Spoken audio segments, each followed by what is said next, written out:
பாவண்டா அவ ஆல்ரெடி வாசுவை இழந்து தவிச்சா, இப்போ ஆதியையும் மிஸ் பண்ணிட்டு ஃபீல் பண்ண போறா. ஆனா ஒண்ணு, ஆதியால ரொம்ப நாள்லாம் இவங்களெல்லாம் விட்டு இருக்கவே முடியாது. எனக்கு என்னமோ ஆதி சீக்கிரமே இவங்களெல்லாம் தேடி வந்துருவாருன்னு தான் என் உள் மனசு சொல்லிட்டே இருக்கு. எனக்கும் அப்படிதாண்டி இருக்கு. இந்த சினிமா கிணமால காட்டுற மாதிரி கடைசியில ஏதோ ஒன்று நடந்து அவங்க 2 பேர் சேர்ந்துட மாட்டாங்களா அடிக்கடி யோசிச்சுட்டே இருப்பேன் தெரியுமா. யோசிப்பேன். ஆதி அவன் நினைச்ச மாதிரி மொத்தமா மறந்துட்டு கிளம்பிட்டான். பாரதி அதை ஏத்துட்டு புது வாழ்க்கை வாழ போறேன்னு போயிட்டாங்க. அவங்க 2 பேருமே திரும்ப ஒண்ணு சேர்ந்துட மாட்டாங்களான்னு மனசு எங்குதுரே. நடந்தா நல்லாதான் இருக்கும், ஆனா நடக்கணுமே. விதி அவங்கள ஒண்ணு சேர்க்கணும்னு நினைச்சா மறுபடியும் சந்திக்க வைக்க வேண்டாம்.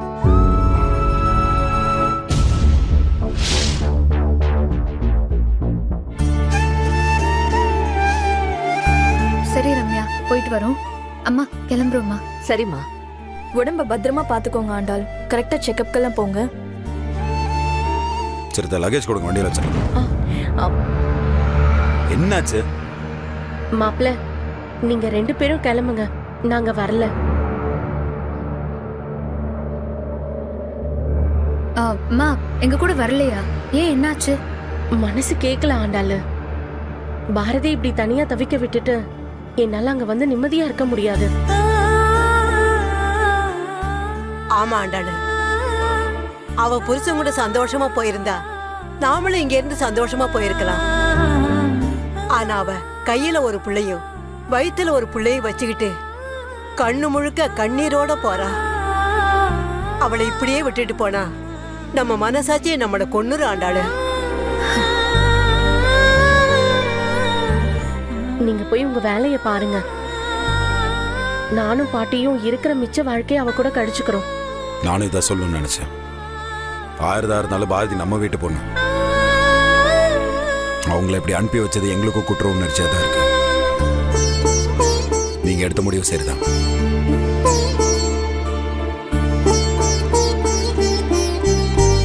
ஆமா, என்ன பாத்துக்க என் புருஷன் இருக்காரு, என் மாமனார் மாமியார் இருக்காங்க. பவிய பாத்துக்க அவளோட புருஷனும் அவளோட மாமியார் மாமனாரும் இருக்காங்க. ஆனா பாரதியோட நீங்க இருந்தாதாம அவ சேஃபா இருப்பா. நீங்க சொன்னது கரெக்ட் தான். நீங்க அவ கூடயே போங்க. பாரதிக்கு கல்யாண வாழ்க்கை சரியில்லாம இருக்கலாம், ஆனா உங்கள மாதிரி ஒரு குடும்பம் அவளுக்கு கிடைச்சது உண்மையாவே அவ செஞ்ச புண்ணியம் தான்.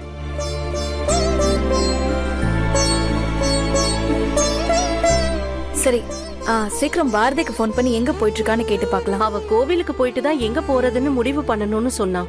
நாங்க அவளை பார்த்துட்டு அவ கூடயே போயிடுறோம். சரி ஆண்டாளு, நீயும் மாப்பிளையும் கிளம்புங்க. நீங்க அவங்க கூட போங்க. டேய் கிளவி, உன்னோட ஒரு விஷயம் இரு. இந்த கூட இந்த வெத்தலை வாங்கி வச்சிருந்தேன், உனக்கு கொடுக்க மறந்துட்டேன்.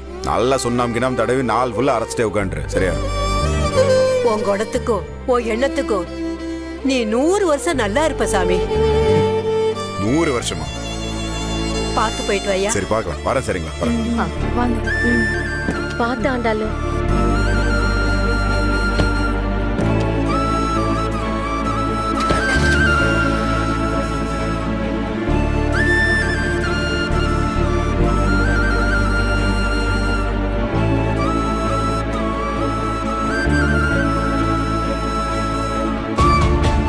லட்சுமி, பாரதிக்கு போன் பண்ணி எங்க இருக்கான்னு கேளுமா. சரிங்க அத்தை.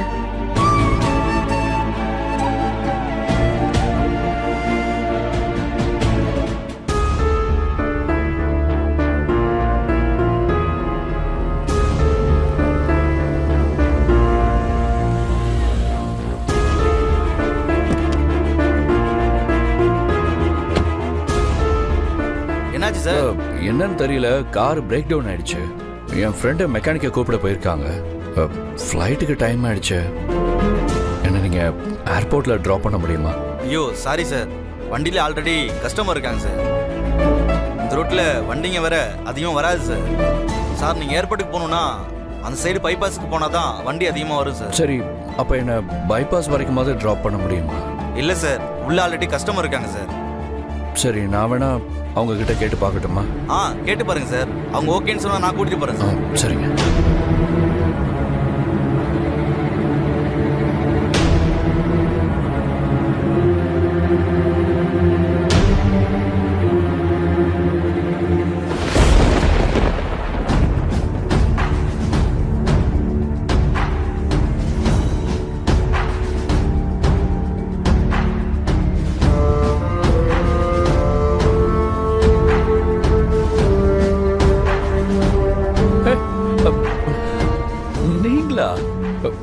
நான் இங்க எதிர்பார்க்கவே இல்லைங்க. நல்ல வேளை நீங்க இதுல வந்தீங்க. இல்லைன்னா நான் அமெரிக்கா போறதே டவுட்டு தான். என்ன அனுப்பி வைக்கிறதுக்காகத்தான் அந்த ஆண்டவனே உங்களை அனுப்பிச்சு வச்ச மாதிரி இருக்கு. சார் மேடம் ஆல்ரெடி உங்களுக்கு தெரியுமா? தெரியுமாவா? நல்லா தெரியுங்க. ஒன்றும் இல்லைங்க, நான் வந்த கார் பிரேக் டவுன் ஆயிடுச்சு. ஏர்போர்ட் போகணும். என்னை இந்த பைபாஸ் வரைக்கும் கொஞ்சம் ட்ராப் பண்ண முடியுமா? உங்களுக்கு ஒன்றும் என்னால் தொந்தரவு இல்லையே? சரி, தேங்க்ஸுங்க. இருங்க, நான் என் லக்கேஜ் எடுத்துகிட்டு வந்துடுறேன்.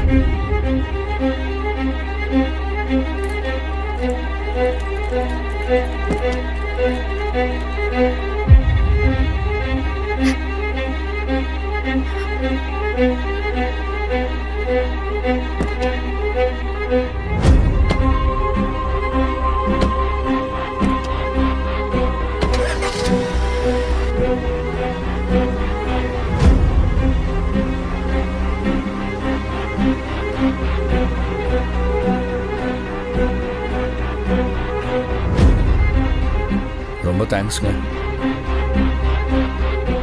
அன்னைக்கு உங்களை ஹாஸ்பிட்டலில் பார்த்தது தான் கடைசியாக இருக்கும்னு நினச்சேன். ஆனால் திரும்பவும் உங்களை பார்ப்பேன்னு நான் நினச்சி கூட பார்க்கலங்க. காலையிலேயே நீங்க ஃபாரினுக்கு போயிட்டீங்கன்னு கேள்விப்பட்டேன். காலையிலேயே போக வேண்டியது தான். ஃப்ளைட் டைம் சேஞ்ச் ஆகிடுச்சு. அதான் இப்போ போயிட்டுருக்கேன். ஆனால் ஒன்றுங்க, நீங்கள் வந்து என்னை கொஞ்சம் தூரம் ட்ராப் பண்ணணும் தான் விதி இருக்குன்னு நினைக்கிறேன். அதனால தான் நேற்று போகாமல் இன்னைக்கு போகிறேன்.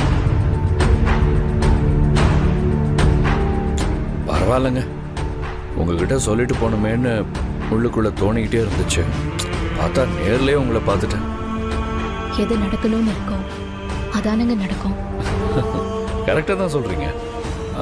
நம்ம 3 பேருக்குள்ள ஏதோ பூர்வ ஜென்ம பந்த மாதிரி ஏதோ ஒன்று இருக்குங்க.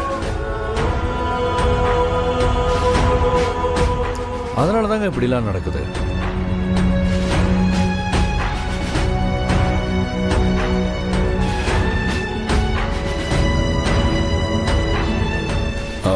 சாரிங்க, அன்னைக்கு ஹாஸ்பிட்டலில் உங்ககிட்ட கொஞ்சம் ஹார்ஷாக பேசிட்டேன்னு நினைக்கிறேன். மன்னிச்சிருங்க. பரவாயில்லைங்க, அதெல்லாம் நான் அப்பவே மறந்துட்டேன். வெரி குட்ங்க. இந்த மாதிரி கெட்ட விஷயங்கள்லாம் உடனே மறக்கிறது தான் ரொம்ப நல்லது. எல்லாம் உங்ககிட்ட இருந்து கத்துக்கிட்டது தாங்க. தேவையில்லாத விஷயத்தெல்லாம் மறக்கிறது நல்லது தானே. கரெக்டாக சொன்னீங்க. இப்போ நான் எவ்வளோ தெளிவாக இருக்கேன் தெரியுங்களா? இதுக்கெல்லாம் காரணம் என்னோட பழைய வாழ்க்கையை சுத்தமாக நான் மறந்தது தான்.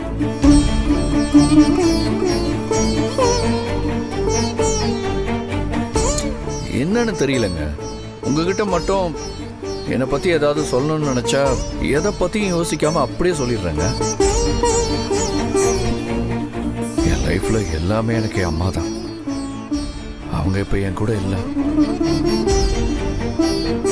அவங்க இல்லைங்கிறதே என்னால் ஏற்றுக்க முடியலங்க.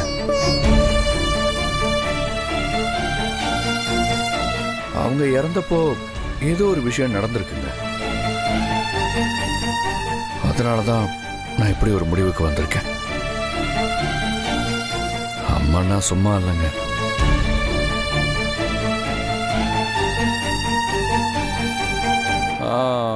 சரி, உங்கள் பிரச்சனை என்னாச்சு? உங்கள் ஹஸ்பண்ட் கிட்ட பேசுனீங்களா? இல்லைங்க, அவரு எங்களை வேணான்னு சொல்லிட்டு போயிட்டாரு. என்னங்க இவ்வளோ அசால்ட்டாக சொல்கிறீங்க? வேற என்ன பண்ண சொல்றீங்க? வேண்டான்னு சொல்லிட்டு போறவங்க கிட்ட போய் வேற என்ன சொல்லி பேச சொல்றீங்க? சரி, அவர்கிட்ட பொறுமையாக பேசி புரிய வைக்கலாம்ல? இல்லைங்க, இனிமே என்ன பேசினாலும் எந்த யூஸும் இல்லைன்னு எனக்கு புரிஞ்சிருச்சு.